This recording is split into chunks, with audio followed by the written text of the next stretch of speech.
சத்தீஸ்கர் மாநில முதல்வராக தொடர்ச்சியாக 3வது முறையாக ராமன் சிங் பொறுப்பேற்றுக் கொண்டார்.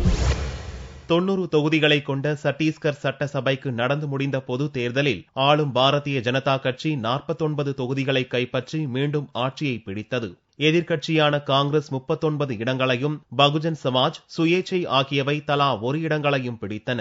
இதைத் தொடர்ந்து ராய்ப்பூர் போலீஸ் அணிவகுப்பு மைதானத்தில் வியாழனன்று நடந்த விழாவில் மீண்டும் முதல்வராக ராமன் சிங் பதவியேற்றார். 3வது முறையாக முதல்வராக பொறுப்பேற்ற ராமன் சிங்குக்கு கவர்னர் சேகர் தத் பதவி பிரமாணம் செய்து வைத்தார். பாரதிய ஜனதா மூத்த தலைவர் அத்வானி, கட்சித் தலைவர் ராஜ்நாத் சிங், குஜராத் முதல்வரும் பாரதிய ஜனதா பிரதமர் வேட்பாளருமான நரேந்திர மோடி, பார்லிமெண்ட் எதிர்க்கட்சித் தலைவர்கள் சுஷ்மா சுவராஜ், அருண் ஜேட்லி, மத்திய பிரதேசம், கோவா, பஞ்சாப் மாநிலங்களின் முதல்வர்கள் சிவராஜ் சிங் சௌஹான், மனோகர் பாரிக்கர், பிரகாஷ் சிங் பாதல், ராஜஸ்தான் முதல்வராக வெள்ளியன்று பதவியேற்க உள்ள வசுந்தரா ராஜே சிந்தியா உள்ளிட்ட பாரதிய ஜனதா முக்கிய தலைவர்கள் பதவியேற்பு விழாவில் கலந்து கொண்டனர்.